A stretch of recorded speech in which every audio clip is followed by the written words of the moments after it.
Dear students, today we are going to start our new session and the name of this session is the stress management. So before discuss this stress management, let us understand what cause stress. So there are the many causes of a stress like threat, social problem, bad experience, financial loss, etc. So stress can be viewed as a disease that can affect the all age group of people. So it is our duty that we can remove the stress. So basically stress means right from the right time of birth till the last birth drawn. So always people is suffering from a stress. So all the age group of peoples today's in life is suffering from a stress, whether he is an individual or a group of peoples, etc. So the modern word which is said to be a word of achievement is also a word of full of stress and has been called the age of anxiety and stress. These are the various feelings related with the stress like worry, tension, tired, elated, frightened, depressed, anxious and anger. Now our question arises that what are the causes and factors of a stress? Like our first factor is the job insecurity.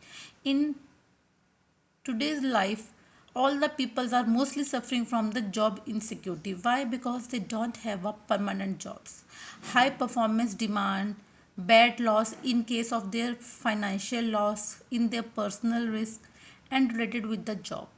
Next one is the workplace culture. They can't adjust at their workplace and it causes a lot of stress. Personal problem, financial problem, family problem, all causes the stress.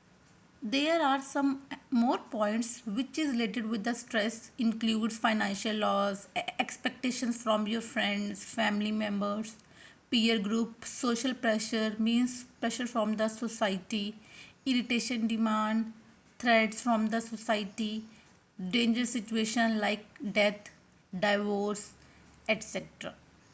So, our next meaning is that what is the meaning of a stress management? Basically, stress management refers to a wide range of techniques that enables a person to cope up with psychological stress effectively. Basically, it covers all the tools and mechanisms that causes the stress.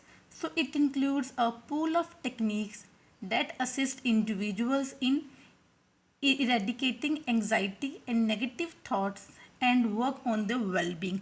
So there is one statement which is related with the stress management is that not all the stress we experience but it is generated at our work. So this is the basic meaning of a stress management.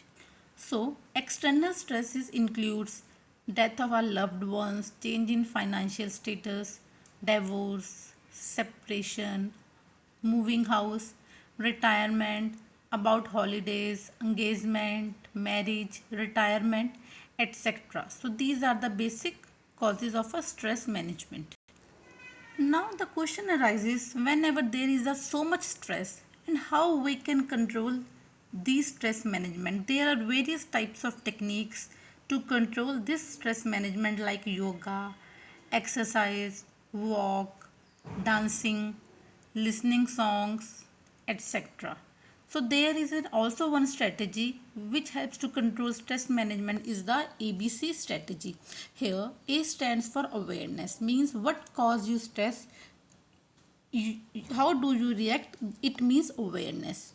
B stand for balance. We should always make a balance between negative and positive thoughts. So it can cause this loss of stress. C stands for control. What you can do to help yourself to be aware from the negative effect of stress. This is called the control stress. So there are some more management techniques like change your thinking, change your behavior, change your lifestyle, change your way of talk. Change your thinking includes reframing your ideas. Always think a be positive towards the life and it can help in to decrease the stress in your life. Now here there is a one topic in this stress management, which means independent learning. So independent learning is a process of a method and a philosophy of education where a learner acquires knowledge with his or own efforts, skills, and their critical evaluation. So what are the skills required if we want to become a independent, like technical skills, ability to ask questions, ability to solve independently, ability to identify the community. You must have a various type of leadership skills, educational skills, teamwork, handling of problems, etc. So if you want to become a independent, you must have these types of skills. Now, here the question arises that how to become a self-reliant or how to become a self-independently in today's life. If you want to become a self-independent, not dependent on the others, so you have to follow these three types of techniques. First one is the self-awareness. You must be known to yourself that what is your demands, need. Second one is the self motivation. Always motivate to yourself that you can do this type of work.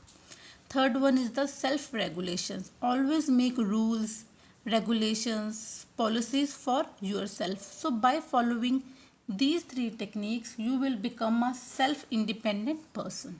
Self motivation is the very main important technique. Why? Because self motivation derives from a person to accomplish its own task.